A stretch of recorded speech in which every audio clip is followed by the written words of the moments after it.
Hi, thanks for joining us this evening. I'm Jim Puckett. We appreciate your tuning in to Speak Out Charlotte. Tonight, we're going to drag one of those webmaster, blogosphere, internet guys who's out there reporting, making, commenting on the events of the day. You never see him, but he's always around, and we're going to have a conversation with, I was going to say an old friend of mine, Christian Hine. You're too young to be an old friend, but a long-time acquaintance.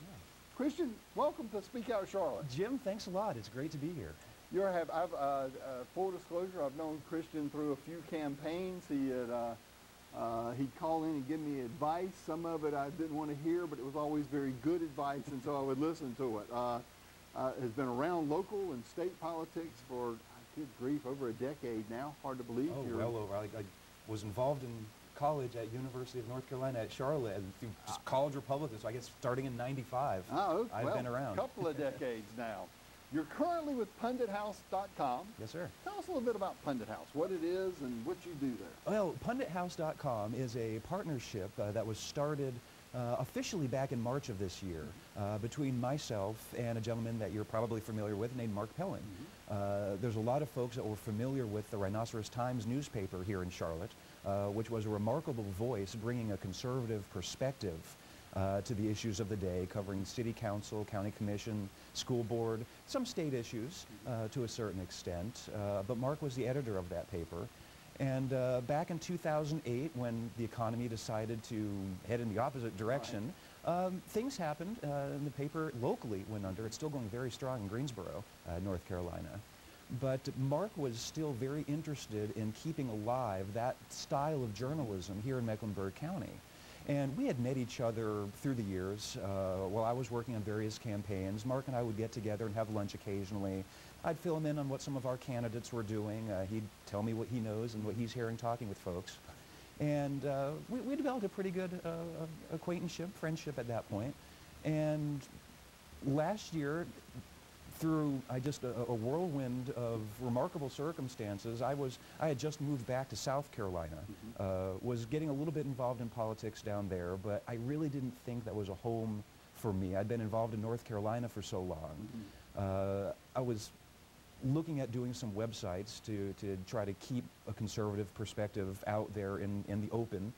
And I sent out some emails to some folks and said, hey, I'm kind of interested in looking at doing something online. Here's my ideas. Is anybody interested? Does anybody have some criticism, some helpful commentary in a direction we could take this? And of all people, Pete Callender, now talk show host on WBT Radio, was having lunch with Mark Pellin, who I didn't have his current email, and they were talking. Mark was interested in doing essentially the same thing, looking at getting back involved. And Pete's like, hey, do you know Christian? And Mark's like, yes, I do. And so he called me the next day, and lo and behold, we formed a company, and Pundit House is the creation of that. And we started back in March, have been going strong, and we're just tremendously excited about the opportunities we have. For conservatives out there, just to give you a bit of a background, essentially, I learned about Pundit House when Christian and Mark Pellin showed up to join me on an evening when we were celebrating Larry Givro's. Yes. Not celebrating leaving the board, but appreciating his leaving the Board of Education. And so it is. There's a rather tight-knit group of conservatives that have been around here for a number of years. We don't all get together and meet every month. It's very loose, and so, but it's interesting when you talk about that, you kind of, different partnerships come together, and you feel like you've worked together forever. It was funny, when I first thought about it, I thought, wow, I never realized you were always there, kind of in the same area talking about the same things. Mark handles kind of local stuff, I think, more. What is your kind of part of Pundit House? What do you do during the day? Well, I sleep during the day. No, I'm kidding. You just watch. Exactly. No. The roles are divergent, and I think they complement each other very well. As I mentioned, Mark has a history of being an editor and a journalist. He's excellent at covering those news stories and digging into the finer points that sometimes the larger media outlets just determine aren't important, or they don't fit a 30-second soundbite. Right. And so that's something that Mark brings to the table and is able to cover. I come from a background of really activism from a conservative standpoint, whether it be volunteering or even for years I worked for a political consulting company here in North Carolina, worked with a number of candidates, met a lot of people across the state trying to get good people elected. I just have a natural need to get involved. You can sit at home and see things that are going wrong, and it's one thing to get angry about it, but it's a whole other world to say, okay, now what can I do about it and actually get involved? And that really is where my passion lies, is to try to, as best as I can, be active in campaigns, in organizations, trying to do what I can to get a conservative viewpoint out to the public. And so Mark and I merge very well, where he's able to sit and do the research on local issues. And what I've been doing for the past several months is attending a number of the conservative groups here in Charlotte, getting to know the leadership, participating in some of the campaigns during the primary elections that just happened. Right. And it's been a great time. And so I do that not only because it's something that I'm interested in, but also from a business perspective, letting people know that they have a voice through Pundit House, that we can help advertise things that they're doing. We can help guide people to a way of becoming involved in local issues. And so I'm sort of the troublemaker, I guess. You know, that's one of the interesting things we talked before about this kind of changing dynamic of how people receive the news.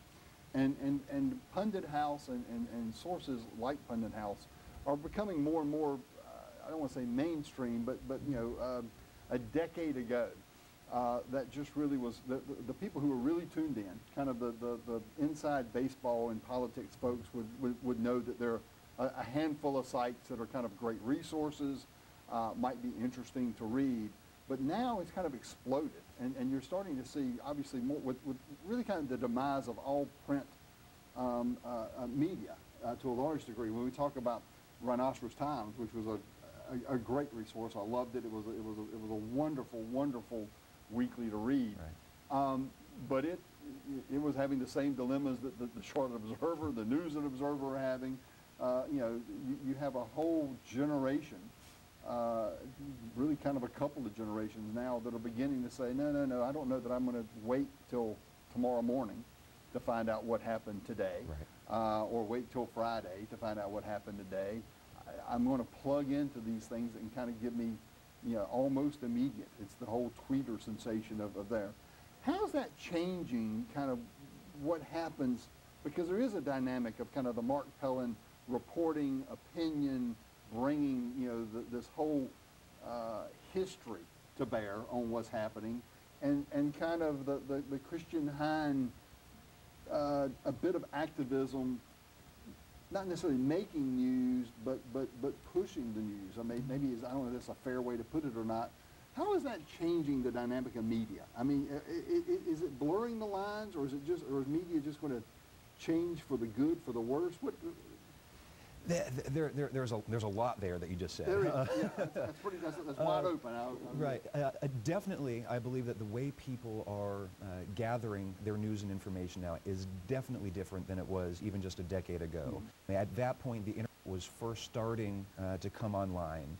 We were all excited that we could get a modem and dial into the internet, and then after waiting for an hour or two, you might actually be able to read a news story that's out there that one of the larger news companies were starting to learn how to develop websites. But people for a very long time have been used to either a daily newspaper, the 11 o'clock newscast at night, or, like in the Rhino's case, a weekly paper that would cover the issues. But you're right, there's always a lag time between the events actually occurring and that information going public and being presented in such a way that people can absorb it and learn what's going on. The internet has just exploded over this last decade, and it's become something that isn't just something used by computer nerds and geeks and kids in college computer labs. Pretty much everybody has an internet connection at their home that's always on. The information is easily accessible, and it's not just people presenting news to them for consumption. The interactivity simply wasn't there in a print newspaper. You could certainly send in a letter to the editor and hope that they print it and hope that they don't completely change the words of what you've attempted to say. But these days, not only does everybody have the ability to create a website and put something online for public consumption, but the response to those articles is immediate. You can immediately see what kind of buzz is being generated and whether any action items are necessary as a result of the news that's coming out, whether it be through comments directly on the site itself, whether it be through the social media aspects where people are, that they find a story they like and now they're able to send it to their Facebook, their Twitter, or is a whole other location for those same types of conversations to occur. But every time you log on and go to your sites, it's something new. It's dynamic content. It's changing constantly to reflect the current status of the news and opinion that's out there. So there's no more waiting. And that's also broadened the number of people that are able to have their information put out. We're not dependent on, I won't say a monopoly, because we always did have choices, even within regular traditional media. But there are millions, literally millions, of individual blog sites out there now where basically citizen journalists are able to either get very in-depth with specific stories and cover things that aren't being covered, and that's something that Mark is wonderful at. But even people that just simply have an opinion on a subject, they're not delving into the nitty-gritty, but simply are so frustrated at something, they just need to have an outlet to let their voice be heard. And it takes all of 5 minutes to get on your computer, type up a story, hit enter, and immediately millions of people across the world have access to what you've read or what you've written. It's definitely changed things. Its consumption is immediate now. You're not waiting anymore.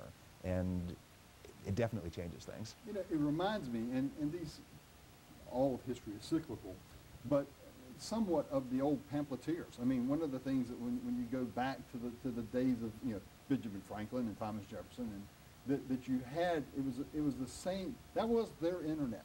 Right. Because it was for them immediate. I mean, you know, at that point you had, you know, I'm not a historian, but you know, but news traveled over the period of months. Right. So the fact that you could, you know, once you could print off pamphlets quickly, relatively inexpensively, you know, and you could broadcast your opinion, you could make news in as much as you're making and forming public opinion, and it happened, and there would be competing pamphleteers. I mean, there was, you know, there was in a major city, there would be any number of opportunities for people to get this kind of, what to them I suspect was immediate information that eventually kind of grew into what were somewhat monopolies. If you looked at, you know, if you go back to Charlotte in the 50s and the 60s and even the early part of the 70s with two newspapers that were somewhat competitors, they eventually ended up being kind of sister newspapers, and then the evening paper went away, and you did have kind of a monopoly. I mean, I remember when I first got into politics, almost 15 years ago now, basically the Charlotte Observer owned the media outlet for politics. Right. I mean, it really, because it was a daily, and they chose what they were going to print, and they chose, even more importantly, what they were not going to print. I think that's that's that's the most interesting thing here, is now that you kind of have this relevance of the internet, you can't ignore it. And I can remember seeing, you know, ironically, it was the Rhinoceros Times, I think, in my opinion, that started to drag the Observer a little bit back more to reality. They'd gotten used to printing one side of the story, and the truth of the matter was, if you didn't read an Observer, then you didn't see it anywhere else. And there's this little upstart, you know, newspaper that kind of came along and said, oh, by the way, X also happened, or so-and-so also put forth an alternative solution, and the Observer started to have to react to that. They actually started to have to say, well, yeah, yes, there is another side to the story. And then when you start to get into the web, when you start to get into things, you know, to areas like Pundit House, there's just no way to cover it. I mean, it's just almost immediate. How do you guys, though, get people to your site when there are thousands of other places to go? What's the background of that? What drives that? What drives that is a combination of things. You start with simply quality, as opposed to just putting out some random opinions. We have writers who are very knowledgeable and very strong in forming a voice and writing a story that will cover the news. So credibility helps play a role in that. There's also the activism side of things. We don't just simply have a website that's online and we cross our fingers and hope that people come to it. Right. Google will work your magic. But it's the activism side that I play, going to these groups of like-minded individuals, participating in what they're doing, but also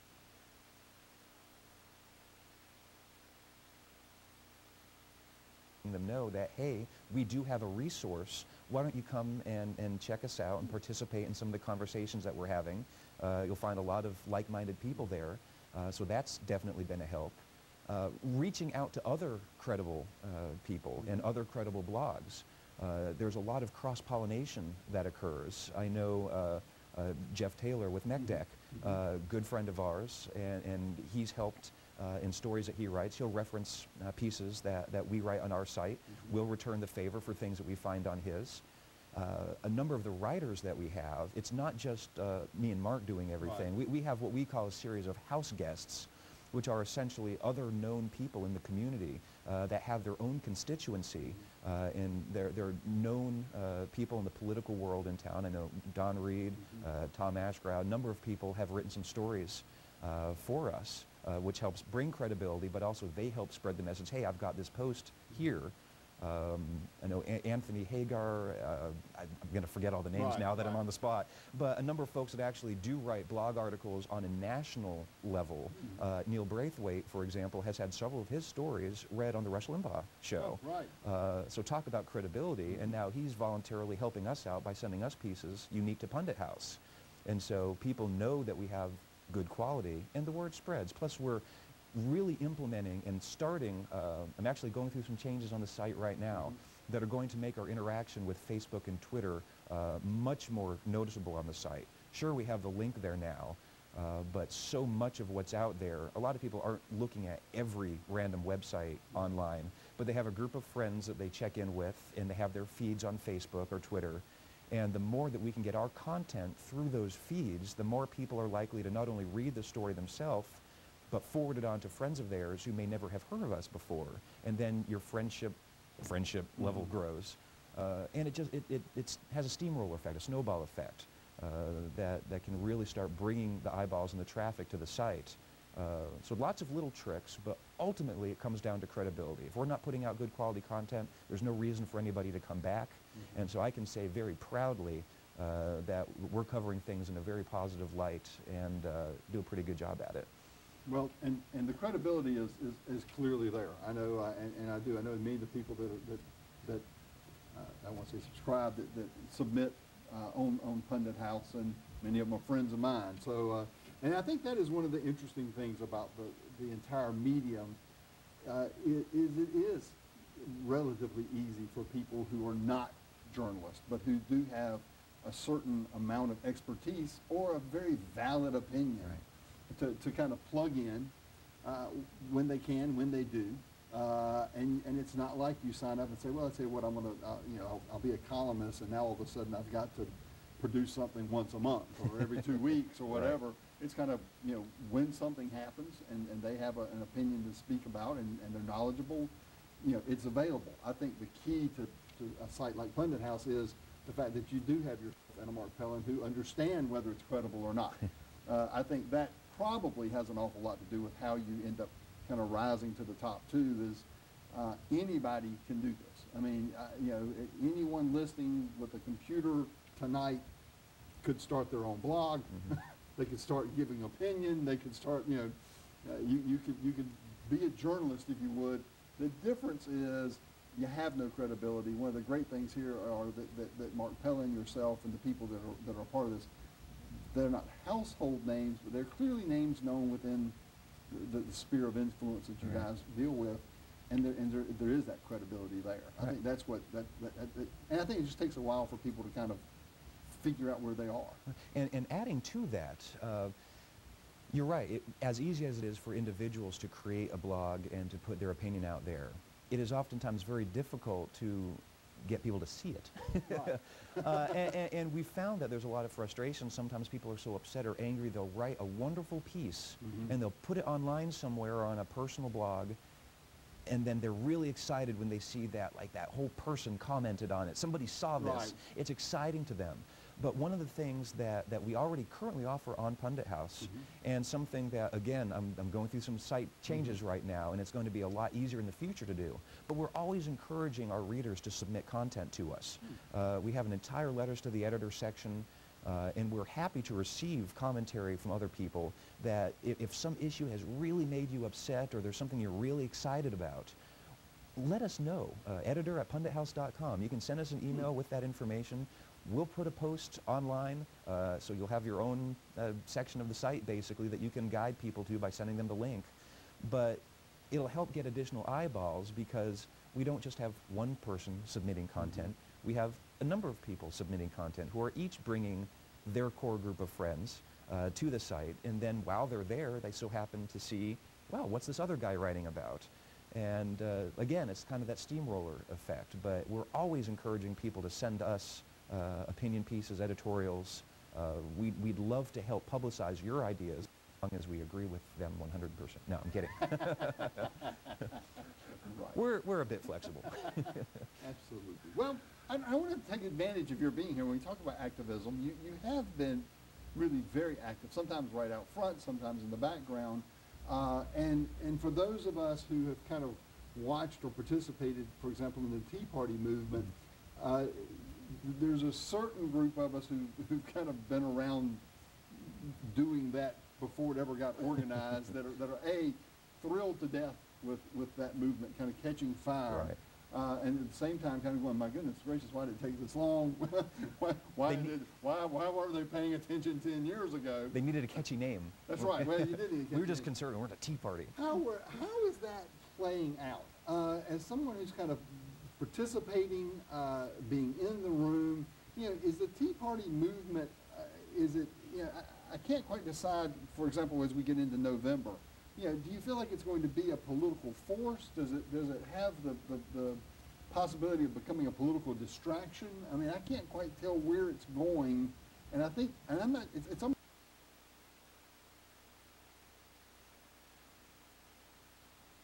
like a top. I'm not really sure that it even knows, whatever it is, when you talk about the Tea Party, because it's not an organized, leadership-driven organization. Right. What impact is the Tea Party going to have politically? It will definitely have an impact, and the reason for that is, while there isn't, as you said, a specific leadership structure of it, and that's actually something that a number of us within the Tea Party are encouraging. Right. We frankly don't like the idea. I mean, we're freedom-loving individuals. We don't want to join a group that tells us what to think and how to do it. But there's a number of us that have come together because we do share very similar philosophical beliefs. I mean, the whole Tea Party, T stands for taxed enough already. Right. We are very fiscally conservative individuals who have seen a country in both parties really abandon the core principles that we believe this country was founded upon. And so the benefit of having a moniker like Tea Party is that it does become sort of a rallying cry. Individuals can call themselves members of the Tea Party. They can feel a little bit of a group identification, but at the same time, they are helping define the movement as it grows. And something that a Tea Party group here in Charlotte would be interested in and concentrating on might be a little bit different than a Tea Party movement, say, in Boston, Massachusetts. And again, that's I think the right and proper way to do things. But is it having an impact? Absolutely. Why? Because people are finally getting involved. I've been involved in politics. I'm only 33 years old. I've been involved in politics more than half my life, working in campaigns and helping. But it's always been so difficult to try to find people that are willing to go above and beyond simply voting. They can talk to their friends and family, and they have these beliefs, but there's never really, for some reason, been an interest in going above and beyond and actively promoting those philosophical beliefs to a greater community. And that's something that I think we're finally seeing change. People are being woken up a little bit. They're finally noticing that I can sit at home and read a blog, watch the news, read the newspaper. I can huff and puff and be mad all day long. That's not going to change anything.